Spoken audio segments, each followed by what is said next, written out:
Awesome. Good. So, Wallis, I'm so happy that you're here to explain the art of productivity to us, organic organization. Wallis is a Feng Shui expert. First, I would love to hear about how she was just explaining to me a little bit, but I want to hear more about how she came to be interested in Feng Shui and where she learned all about it. So Wallis, why don't you start telling us about that again? That was really cool. Okay, well, first of all, I want to tell you, it's not like I grew up as a little girl dreaming of the day that I'd be a Feng Shui consultant. I mean, I had never even heard about Feng Shui until 1999 when, as I was telling Alyssa, I was fortunate I had a big tax refund and I thought, I'm going to go to Mexico. But there was this thing called the Asian economic crisis, and it ended up being much cheaper to go to Hong Kong than to go to Mexico. So I thought, gonna go to Hong Kong. So I went there for 10 days and it was really a great trip. But the one thing that stuck out in my mind was the tour guide on our bus. She would point to a building and say, this is the Hong Kong Bank. It's the tallest building. And they kept breaking out in fires throughout the building for months. And so they called a Feng Shui consultant. And she looked at the building and said, well, it's so tall and thin, it looks like a tree or like a cigarette. And so it has too much of the fire element. I recommend you build a pool at the top of this building to bring the water element. And so they did.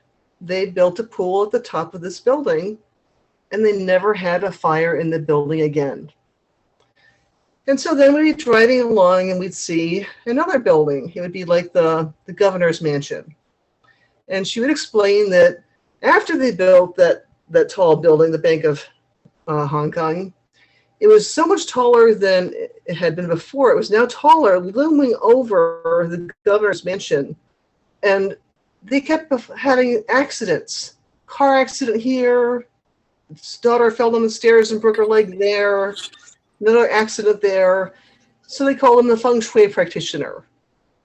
And she took a look around. She said, that building is so much taller than you and your building, and you are supposed to be the head, the authority of this prefect. You need to either build your building taller than that building, which of course was impossible. So instead she had the idea that they should put cannons pointing at that building to reflect the negative chi. So they did. They built 2 cannons pointing at that building, and all the accidents quit happening. And so then we're driving through another neighborhood, and it was a very densely populated neighborhood. And again, it was one of those things where there were these 2 neighbors that each neighbor kept having terrible things happen. Bad luck with business, bad luck with romance. And so the one called a Feng Shui practitioner who said, oh, it's that neighbor. You see how they've got that angle of that building that's pointing right at you? You need to put a little mirror that faces that angle. So they did. They put a little mirror. But then the other building started having more trouble because the mirror was reflecting back that bad energy. So they put up a little mirror reflecting back. Well, this happened on back and forth, and pretty soon both buildings had mirror after mirror after mirror. We never did find out who won that fight.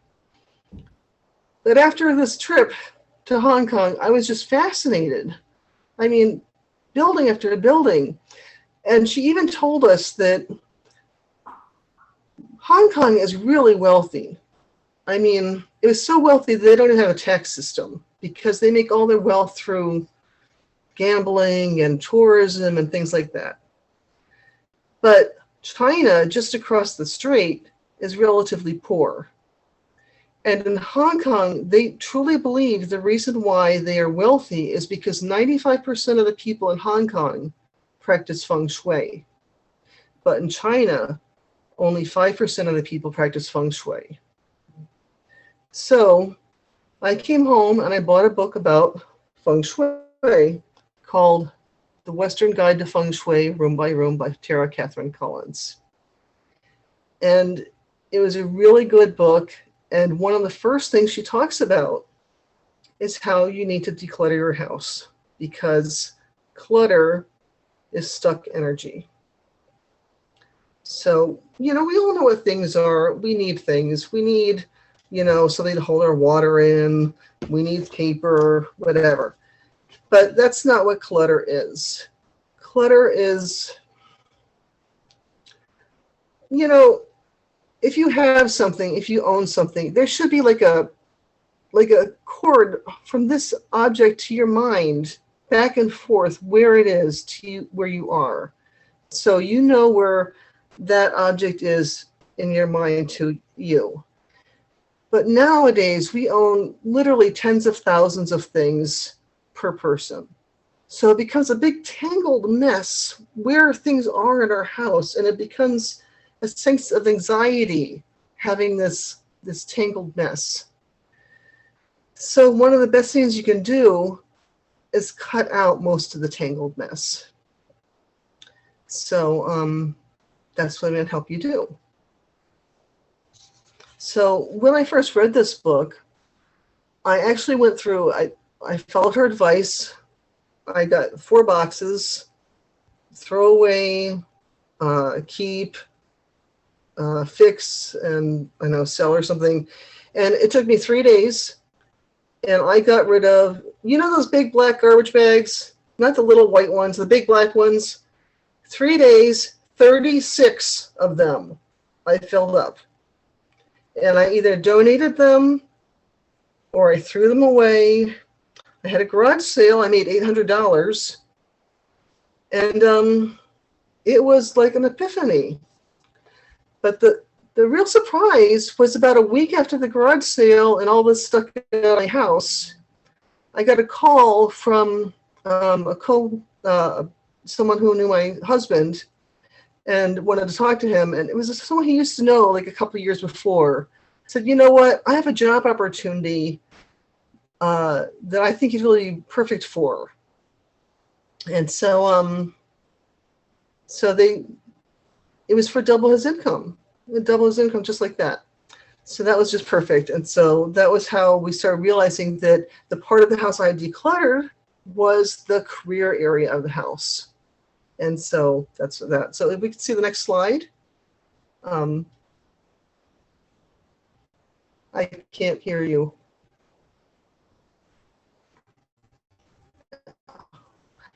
Yeah, so this is my slides in the art of productivity, organic organization.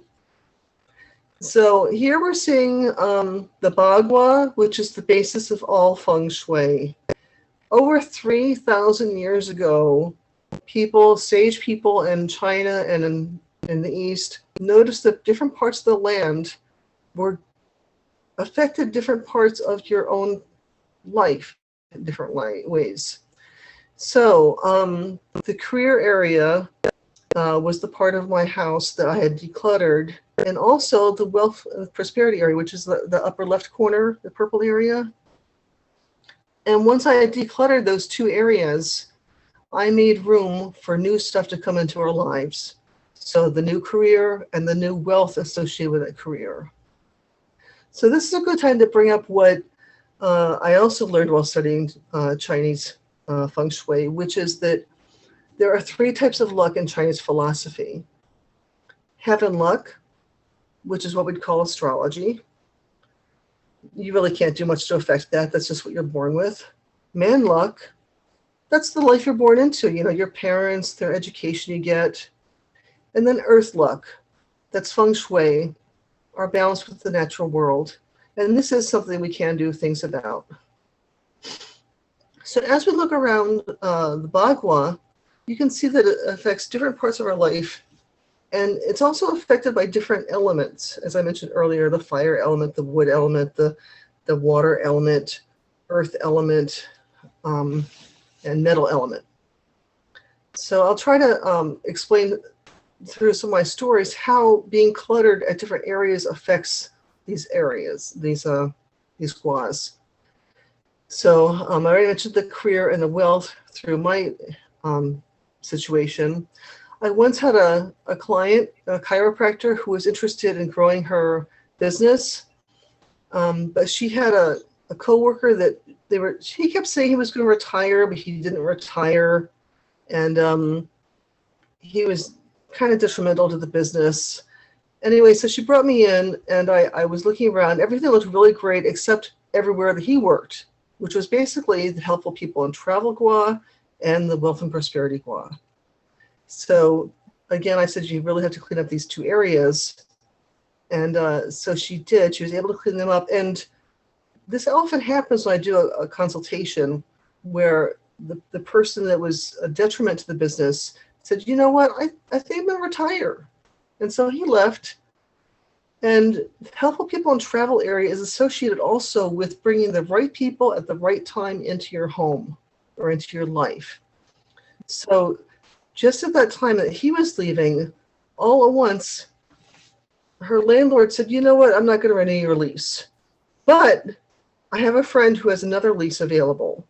And it was better because it was a bigger space. And so she was actually able to double her business. So that was kind of the synchronicity that the helpful people in travel area brings. And that was what was blocked because there was so much clutter in that area before. So if we go up to the creativity and children area, when this is blocked, it's hard to think clearly about new ideas, to get new ideas and thinking going. But it also can be a place where, and this is going to sound a little way out there, but it can also be a place where if you're infertile, that might be a place where your family has too much clutter. And I can speak that from my own experience because the next place that was blocked was that area in my house. It was literally a room that was completely full. I couldn't even open the door to that room. And we finally got it decluttered. And I was trying to adopt from China at that time. And I was having these really weird symptoms, which I totally ignored because they meant nothing. You know, like falling asleep while talking to people. And that's when I found out I was having my daughter. So, as you can see, when you get to the love and marriage, gua, if that's blocked, obviously that's going to make it hard to have a relationship. I can tell you about a friend of mine. This is before I was certified by the Western School of Feng Shui to do essential Feng Shui. This was just what I literally, after I read Tara Catherine Collins' book, I read another 50 books about Feng Shui. That was before I did the certification online and did the year-long course. And as part of that, I also just kind of with friends would say, I'd hear them talking about things and I ask them if I could help them out. So my friend Margaret had come out of a bad divorce, and she would date a guy and they'd break up, and she'd date another guy and she would think it was serious, but they'd break up, and they'd date a guy and break up. And she was really upset about it. And I said, I don't know what's going on. And I said, this may sound really weird, but can I see your bedroom? So she thought it was kind of weird, but she let me see her bedroom. And there were a number of issues of Feng Shui, but the two that I really noticed was that she had mirrors reflecting in all directions, you know, just not huge mirrors, but like on either side of the room. So they were kind of infinity, reflecting back and forth. And that just causes a lot of anxiety. And it's not a real good place to relax and be comfortable with your lover if you have this anxiety of mirrors reflecting into infinity. The other thing was, and you see this a lot in a certain style of bedroom, was her bed had, and I know I'm exaggerating, but had 1 million pillows on it. You know what I mean? All those little lace pillows and the little teddy bears and the big sham pillows. And they literally covered half the bed. And I said, Margaret, your bed looks great, but there's no room for your lover here. And she really looked surprised. But I said, I really think if you just break it down to 2 pillows, or maybe even just 2 pillows and 2 little bitty pillows, I think you'll have better luck. And so she made those changes. She took down the mirrors and she took it down to just 2 pillows. And 4 months later, she met the man she's been with since 2008. So, I mean, yeah, I mean, the clutter there, the the mirrors, it was just too much. So when fame and reputation are cluttered, well, you can imagine the fame and reputation is how you are perceived in the world. And so, you know, if that's blocked, you do not have a good look in the world. You'll get over, you'll be passed over for promotions, you'll be passed over just for friendships. You know, people won't see you right. There's even a story in Feng Shui about a guy. This is a very old lore about a man who went home one day and there was a tree branch that was kind of dipping down in front of his door. And rather than cutting back the tree branch, he just dipped in front of it and ducked in front of the tree branch to get to inside of his house. Well, he started doing that every day, ducking to get inside of his house. Well, over time, he developed a stoop to his back as he was dipping to get inside of his house. Well, what that did eventually was people started noticing that he had the stoop to his back and they thought he looked a little suspicious. But then one day, one of his neighbors had a good haul in his garden and he wanted to share with his neighbors. So he went to this man's house, but by this time the branch had grown up and grown quite large and was growing over the door. And he thought, geez, well, this guy doesn't even want him to come visit. I'm not going to leave anything here. So he left. And then he started talking to people about how unfriendly the man was. He hadn't even met the man, but he just felt that way because the door was overgrown. And so you can see by just the act of one act of ignoring something like a tree branch bending down over your door can have that kind of effect on your whole, you know, way people perceive you. And so that's how the fame and reputation area is too. You can just keep ignoring these little things. They keep adding up. So you really shouldn't do that. You know, I'm trying to think of one of my more specific stories about the fame and reputation area, but I'll have to come back to that. When you get to the green area, the family and health area, that goes back again to that story I was telling you about the family in Hong Kong with the cannons, because it was definitely coming out of there. That's where they put the cannons. They were being affected by their health and family area. So that's why the cannons were put there to support that area. Having too much clutter in that area can definitely deter from your vital chi, and your vital chi brings down your energy. The final area we're looking at is there's the vital chi, which is, we'll talk more about that in a moment. Then the final thing is the knowledge and self-cultivation, which is how you learn, how you grow. And that's important for basically all of the different guas. I mean, people sometimes say they always say they want money, but money is not good if you don't know how to spend it wisely. So you can get a windfall, but if you just spend it all, then, you know, you really need to have the knowledge and self-cultivation to spend your money wisely. So, and same with, it's like that with everything. Really, I would say the knowledge and self-cultivation is probably the most important gua. So again, if that was very cluttered, for students, it'd be a real disaster, but even as a employee, it'd be very hard to learn new skills to help you get further along in your career. So let's go to the next slide and look at the vital chi. I love this slide because it shows Buddha, Buddha example of peace and serenity. Vital chi, people sometimes say, what is chi? Well, it's the vital force within you, the energy within you. You know, what makes you strong. Anything that makes you feel good helps uplift your chi. Things that make you feel negative, detract from your chi or are negative to your chi. You probably heard about the Tai Chi that's related to it. That's an exercise that helps you lift up your chi. Let's go to the next slide. So I was asking some of my friends, what they don't like about clutter. Because as I was saying, it's a, you know, it's not just things, you know. And over again, what I heard was that it's a time thief. You know, you spend hours looking for things you've misplaced. You spend time and money shopping to replace things you've given up trying to find. In fact, I had one client, she was a crafter. She had a 4-bedroom house, and she told me she had 8 pairs of scissors and she didn't know where any of them were, but there were probably at least 2 scissors in each bedroom, statistically speaking. And she kind of laughed, but then she said she was probably going to go out and buy another pair of scissors because she couldn't find any of them.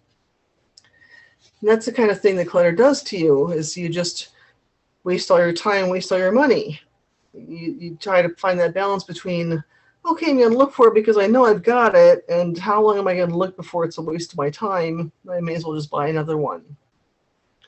And at the same time, we live in a day and age where you can literally just buy it on Amazon or, you know, Barnes & Noble or whatever at a touch of a button and have it delivered in 2 days. And that just contributes again to the clutter. So next slide, please. So I'd like to talk to you also about the difference between active clutter and passive clutter, because there really are 2 kinds. People often say, well, you know, look at that best mess you're making. You've got all those things out right now. That's terrible. But is it really? Because it isn't. It may not be anyway. If you are in the midst of a project, if you are cooking dinner or making bread, you know, maybe you're a crafter, you're making jewelry or knitting, or you're at work and you're on a project, well, then that clutter is good. You're active in creation. Your environment is naturally in flux during this period, and it's a good time to be active then. That's a good thing. What happens, though, is after the project's done, or if you're in the mid-time and you haven't like kind of put things neatly aside to be reckoned with later, then the clutter becomes passive. It becomes static clutter. Dinner is cooked, and instead of cleaning up the dishes, you leave them till the next day. You wake up and you're just so tired. As soon as you look at those dishes, you just feel tired. And why? Because your vital chi is draining at that moment. You know, you were working on that quilt and you left out everything, all the pieces of fabric and batting and thread and everything. And every time you look at it, when you pass by the craft room, you just want to cry. You know, again, your vital chi is being drained.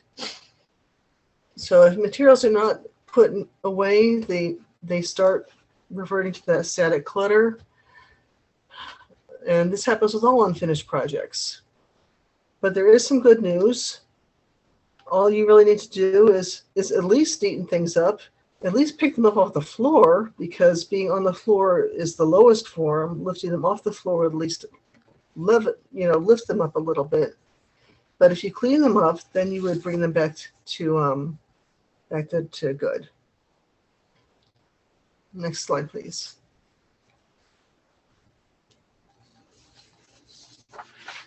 So I often ask people, you know, when they have me help them declutter, I have a series of questions I ask them as to go through with me, because it can be hard to know what to keep, what to get rid of. And again, there's those 4 boxes usually you can have: the keep, toss, fix, and give away or give to someone else who it belongs to. So the first one is, do I love it? You know, do you really love it? Or, you know, do you really love it? Was it something, you know, Aunt Trudy gave you when you were 12 and you loved it back then? You know, you should really ask yourself, do you love it, or did you buy it because it was on sale? You know, these are questions that are worthwhile asking. And you should pretty much ask yourself very quickly, do you love it? And you should have an answer right then. If you can't answer right away, well, you probably don't really love it that much. So Let me go on the next question. Next question is, do I need it? Yeah, you might love it, but or maybe you don't love it that much, but you need it. But do you need, 5 sets of it? Maybe at work you like your stapler, but do you need 5 copies of your stapler? Or shoes. For a while I worked at a shoe store. This was back in college, and honest to God, I knew women who had 80 pairs of shoes, 40 of them boots. And I would say, do you really, I hate to do this, do you really need 40 pairs of boots? Yes. Okay, well, that's your decision to make, But if you're really going to use it, okay.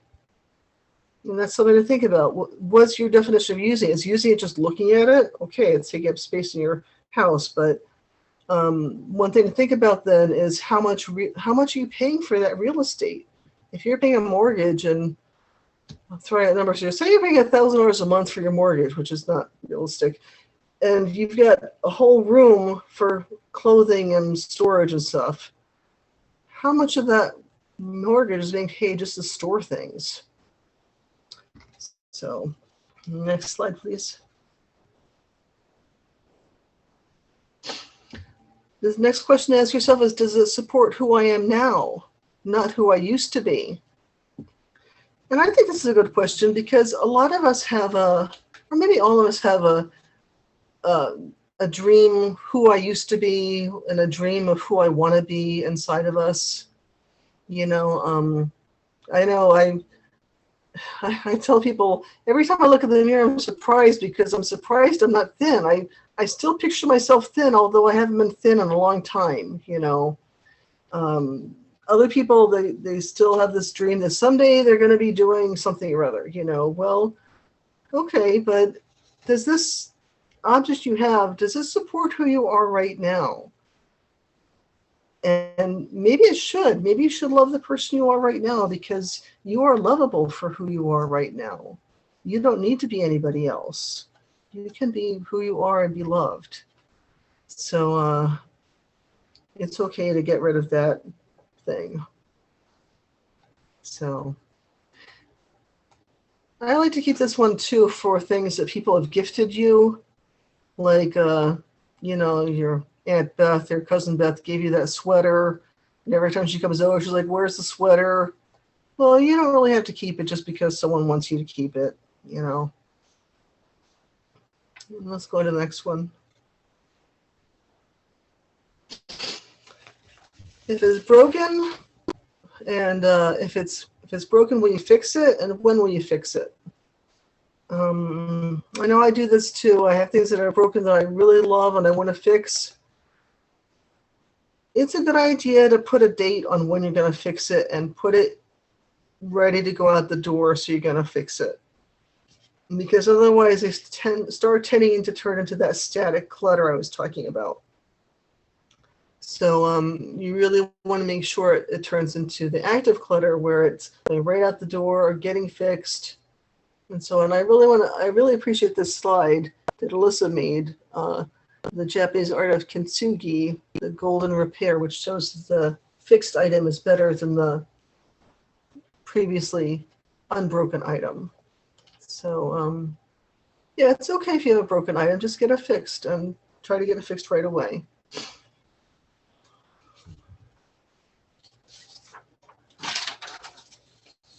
And finally, does it uplift my spirit? In her book, the first book I read about Feng Shui, Tara Catherine Collins asks, does it uplift my spirit? Basically, everything you look at around your house, around your yard, around your office, everything you look at should make you feel good. Nothing you look at should remind you of a bad time, or a bad person, or something unpleasant. I'll give you an example. My brother once was having bad foot pain, so he went to somebody to get these special shoes made, and the shoes were going to cost like $3,000. And so they were being handcrafted. And then he talked to a friend of his who said, no, you just have to go to this one place, and they'll make you these orthotics for $200. So he said, great. So he went to the guy to get the shoes unmade or, get his deposit back. The guy's like, I've already made them. You owe me $3,000. So my brother paid him the money, and then he put the shoe on his desk so he would look at it every day, all day long, to remind him not to be stupid. But that's, when he told me that, about it was like 4 years after the fact, I'm like, you can't do that. That's a horrible thing to do. It's just, talk about lowering your chi, and it's just reminding you of a bad decision you made. Everyone makes bad decisions, but to be reminded of it every time you sit down at your desk, so I advise you to throw it away. You should be reminded of the good decisions you make. People make good decisions too. And surround yourself with reminders of the good things you do. So,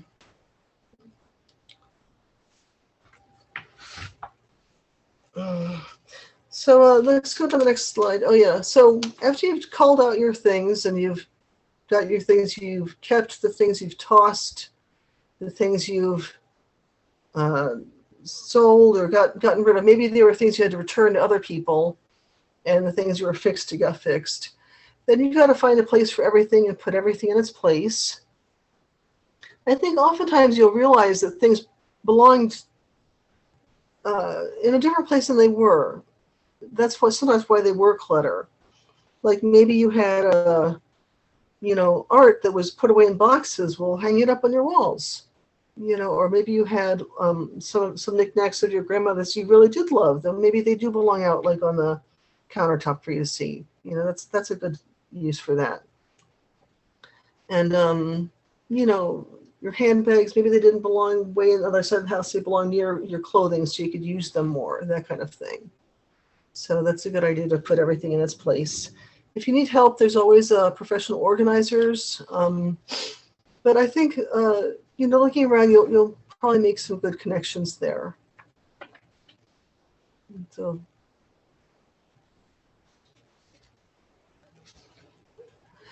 So I do want to make a point about paper filing because this was always a problem for me. I don't know about other people, but when I set out to make my files years ago, I tried using the usual file names like arrears, tickler file, pending, needs attention, and they meant absolutely nothing to me. I would open up a letter and say, oh, is this arrears? I don't know if this is pending. What is this? And they really didn't mean anything to me. So finally I read this book. It was talking about chronic organization and how to deal with it. But that was what gave me the idea about opening up a letter and saying, what is this? Oh, this is a bill I have to pay. So I opened up a file and wrote bills I have to pay. I opened up another letter. Oh, this is someone who owes me money. So I wrote a file, people who owe me money. Another letter. Oh, this is a project I'm working on. So a file labeled projects I'm working on. Another letter. Oh, I better look into this. File label, better look into this. And so, of course, you don't have to take my file names. Whatever works for you is what works for you. But the final file name I have, and I think this is a good idea for anybody, is I call it good things. And this is for those things that, again, like I said, make you feel good. The birthday cards or like the thank you notes you get from clients or the little award certificates or whatever. Anything like that, even like pictures that make you feel good. And you can put all that in that file. So those days when you're like feeling a little bit less than yourself, you can look at that file. And I think that's a good thing. Well, that's why I call it good things.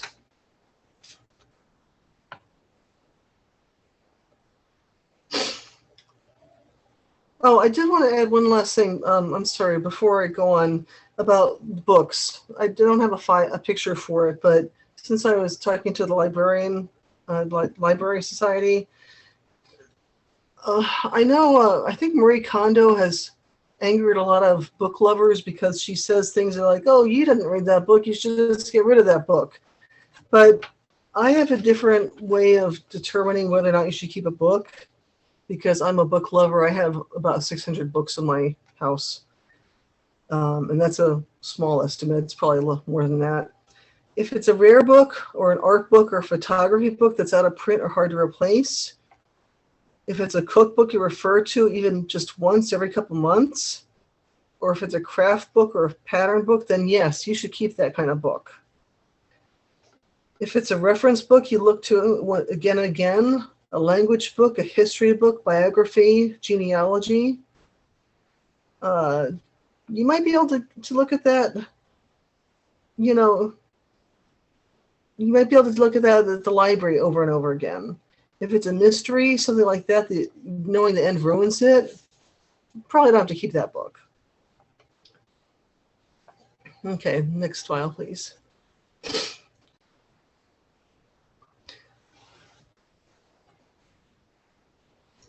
Okay, so this is a great slide again that Alyssa created for me, telling you how to feng shui your desk for success. And I want to point out that you're sitting across from the door. Your back is to the wall because that gives you in the power position. And behind you and behind the wall, on the wall behind you, you have a picture of a mountain or something else that's strong, like a landscape. Your chair should ideally be black or gray because it's associated with water, and water is associated with the career gua. Your career gua is where you're sitting, and so your career, it would be your computer. To your right is helpful people in travel areas, so you would have your telephone there. And then your creativity gua would have the things that make you creative, like your pens and markers and scissors. At your love and relationship gua, you would have like some flowers and a photograph of you and your loved one. You could just have your loved one, but it's really better if it's two because that's the number two is associated with, a couple. You want two things there. For the family reputation, it's associated with the fire element, so the light is perfect there. But I would also put a couple business cards there because that's associated with you, your fame. The wealth and prosperity gua, a plant is perfect because it grows and you want your wealth to grow. A good plant would be a money plant or even a jade plant because the leaves are round like coins. The family and health gua, a good thing there is like a picture, like it shows there, of your active family. And for the knowledge and education, self-cultivation, some books about your business, that kind of thing. One thing I'd like to leave you with too also is when it comes to clutter, please remove the words "for now" from your vocabulary. They're probably the greatest cause of accumulating clutter over time. You know what I mean? Like, I'll just leave this here for now. No, never say for now. I'll just leave this here. No, I better put it away right now. Just better to do that. So, well, we have some time. Do you guys want to hear some more success stories, or should I just leave you with my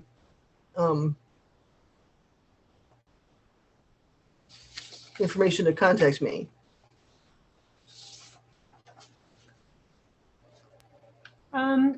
Yeah, Wallis, why don't you tell us another couple of stories? That would be great. Great. Okay. Well, since you're insisting, one of my clients when I was in Bothell, Washington, was the Family Center for Women and Children. They hired me because they were hoping to get more donations and more sponsors for their nonprofit group. And when I went there, I was really struck by the fact that they had a constantly running toilet in the knowledge and self-cultivation gua. And remember how I said that was probably one of the most important guas? They also had a missing fame and reputation gua. And when I say missing, I mean like the building was rectangular, but that part was kind of carved out. So there was like two windows and like a part that was missing in the building. So I told her that what I thought she should do is fix that. Well, there were a lot of things to do, but the first thing to do was to fix that toilet. And then I thought she should put some red or burgundy pillows or soft cushions in front of that window that was where this family reputation area was missing. So the first thing she did was fix the toilet. And I called her like 2 weeks later, and she said, "Oh, I'm sorry, I haven't been able to make any of the other changes because it's just been too busy." And I said, "Well, what do you mean too busy?" She said, "There's just been so many appointments with donors and sponsors." So she just was so too busy because too much money was coming in. So about a month later, she did it at the burgundy cushions, and donations went way up. So she was really pleased with that. And then there was this insurance agency in the Seattle area. They had sluggish sales, a poorly motivated staff. And when I went to their office, I noticed they had dead plants and clutter on a table in their family reputation area. There was a very cluttered and barely usable break room, including 2 microwave ovens, one of which is broken. And, you know, I made the point that offices should really strive to make employees' comfort a priority, because happy employees will bring in customers. One of the staff's chairs had a torn seat. You know, again, you know, it just showed like a lack of respect to the employees. And they had these premiums they were giving out to new clients, like pens and calendars, but they were just handed out from like cardboard boxes. So I told Lou that I thought that he should, first of all, remove all the dead plants, because dead plants couldn't grow fame or grow wealth. And after that, the Deadwood staff basically left, and so the problems with the poorly motivated staff was gone. Sales went up. And I also told him about the chair with the torn thing. I said that he should replace that again to increase motivation for the staff. And as far as the cardboard boxes, I said, you know, you're giving out these premiums. You want the people to feel like they're getting something of value. So I recommended like crystal vases to hold the pens, and like baskets to hold the calendars, so that it didn't just feel like, oh, here's something I found in the back of my car, you know, handing out. And he did say that people seemed a lot more appreciative of these gifts when they were giving them out than before. And so they did see an increase of profits, so that was good. And this was an interesting experience. There was a retired couple in Pennsylvania. They moved to a home that they had built, but they found that resources were draining. When I looked at their land, the land was sloping downward, way, way down until it met a running stream. Now, this is considered bad luck in Feng Shui, because you want your land to be either equal to the road or going up from the road. When it's going down from the road, the chi is draining away, along with your finances and health and so on. So I advise that they put a tree in the back, or a flagpole about 2/3 of the way down, so it helped hold up the chi and keep it from running down the hill. And also I found that one of their bathrooms and toilets was in the wealth and prosperity gua. So their money was going down the toilet. This is what was happening. The house was very cluttered. They had moved from a much larger house, and they moved all their furniture. So the house looked like a furniture warehouse. So I gave them a lot of advice. I told them they should declutter. They didn't get rid of all their furniture, but they got rid of enough of it that they decided to both quit smoking, because they were seeing their house again, kind of like when they lived in the 60s. They wanted to be that minimalistic style, and so they were going to be healthy again and the whole thing. And quitting smoking saved them $3,000 a month as a result. And also some of the other things they had done through the changes, they found an extra $300 a month from that too. So so that was a good thing. It was a nice change for them.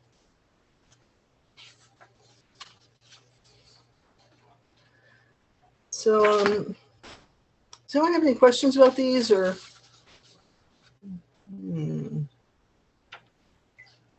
So, four boxes. It should be one the stuff that you're going to keep, one of stuff that you're going to throw out, one of stuff that needs to be fixed, or one of stuff that's either going to be sold or given away. Is that correct? Right. Yeah, or given back to people. Like, you know how people say, oh, I'm moving to a smaller place. Can you hold on to this until I get back to my other place? That kind of stuff, you know. Yeah. Oh, somebody might have some. Any suggestions about decluttering digital life? Oh, that's a good question. How do we, oh my gosh, I could tell you, I've got pictures and emails that have gone back to when my daughter was born 21 years ago. Yeah, so you're not just talking about email, you're talking about like the Shutterfly and all that, you know, the files and such. Well, that's tricky. I mean, as far as emails go, I try to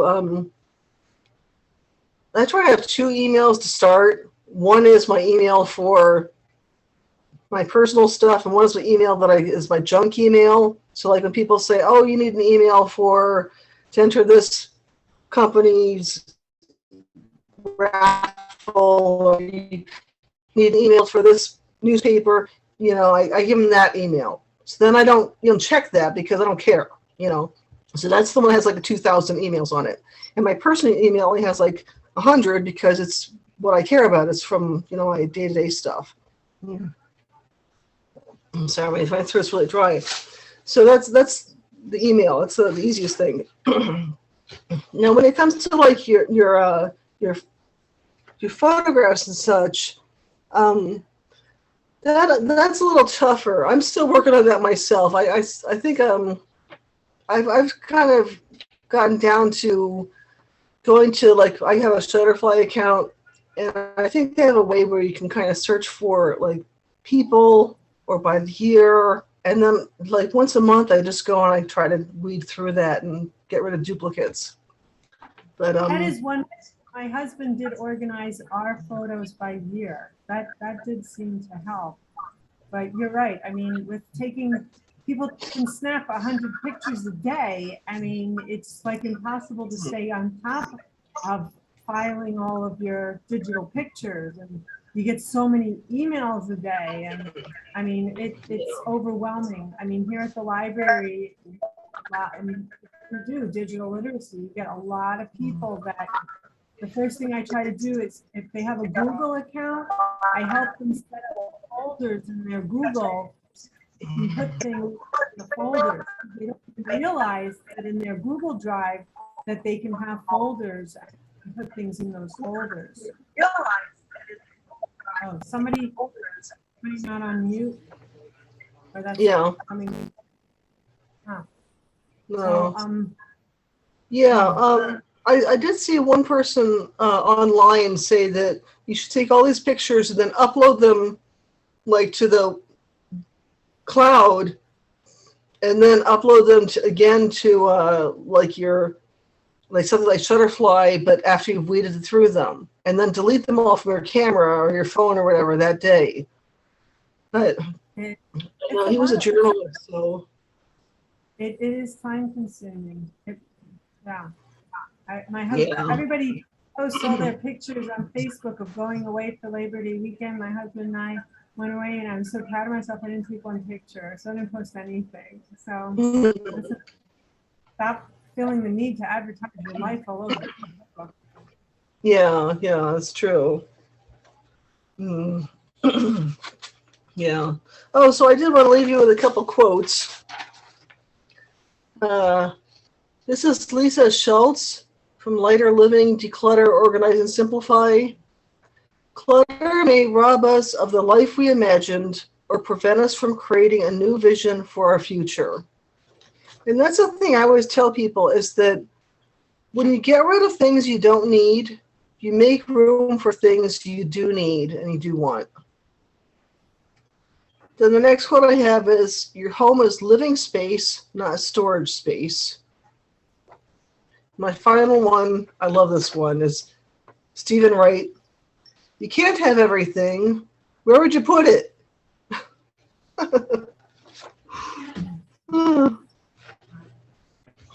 That's a good one. Thank you so much, Wallace. I think this was wonderful. I really appreciated it, and I learned a lot. You know, I definitely, when you were talking about, what did you call it again? The what's this called again? The Bagua? Bagua? Bagua? Yeah, the Bagua. It means the 8 trigrams. Yeah, when you mentioned about the fame being the red, and you talked about his front door with the tree, I thought to myself, is that why the Chinese often paint their front doors red? Yes. Yeah, because red is very activating. It welcomes in the chi. The front door is the most important. You want the chi to come inside. So yeah, absolutely. Yeah, because I noticed that a lot of homes, the Chinese paint their doors red. So Lori said, a great talk, informative and inspiring. So thank you so much. I think everyone here enjoyed, and we're ending a bit early, so everybody can go and enjoy their me time now. Thank you so much, Wallace. Were you gonna send out Oh, right. Wallace wanted me to let you know that I will be sending a coupon. She wants you all to have a coupon to be able to call her and have her, I guess you could do it by Zoom, right? You could, Yeah. anybody who's not, you could, or even on the do a phone? Zoom Yeah. analysis by Zoom. Yeah. Oh, and you had the handout of the questions too. Right, the questions, yes. You're the best, Liza. Yes. These questions, do I love it? Do I need it? Does it support who I am? Is it broken? Does it help me? Yes, of Yeah. course. Oops, Yeah. okay. So we will send out those questions. Yeah. Like I said, they made a huge difference for me. I was just like, do I love it? No. Do I need it? No. Bam, it was out. It just made a huge difference. So. I think the one that I really found thought-provoking is, does it support who I am right now? Yeah. Because you're right. I mean, we hold on to the past. It's really hard to let go of the past. I know sort of stuff. That's the hardest thing, getting rid of something that reminds me of the past. But yeah. Yeah. The other thing I like to recommend to people is, so many people in my family will give something and it's never really yours. It's always theirs and they're always asking about it. But I've taken it to, here's something I give you and it's yours from now on. I don't care if you ever keep it. You can throw it away, give it away. It's yours to do whatever you want with. And I think I would recommend that attitude to everybody, because otherwise it's kind of like you're in a little prison all the time wondering, did they keep what I gave them? Are they displaying what I gave them? And it's not fair to put them in that prison. It's not fair to keep you in that little prison, wondering about the present. A present should be a gift that you give and no strings attached, So You're absolutely right. There's a lot of things I have that have been given to me that were not things I would have picked for myself. And I hold on to them because I'm like, well, but so-and-so gave it to me, Yeah. So, The other thing is, if you want to give a no clutter gift, give something that's an edible, something like food, or like an experience, like tickets. yeah, Yeah. that's true. Right, if anybody, there's another chat. Hold on. Thanks, Wallace. Jane said thanks. Oh, thank you. Glad for you. coming. Lori said thank you. Oh, thank you. Constance says thank you. Well, everyone's so nice. Thank you all. Thank you. All right, everybody, thank you so much for coming. And I will send out her questions and her coupons. Oh, actually, you know what? Put your email in the chat so I can do that. Otherwise, I don't have a way to send it to you. So please put your, right now, before we leave, your email in the chat, and I will send you coupons from Wallis. Very good. Thank you, Noisha. Thank you, Lori. Very good. Jane. And there were a few other people that left early, so hopefully hopefully I can track them down through LinkedIn. Okay. Get the information. All right. Thank you, Wallace. Everybody have a good night. Thank you. Thank you. Bye-bye. Thank you.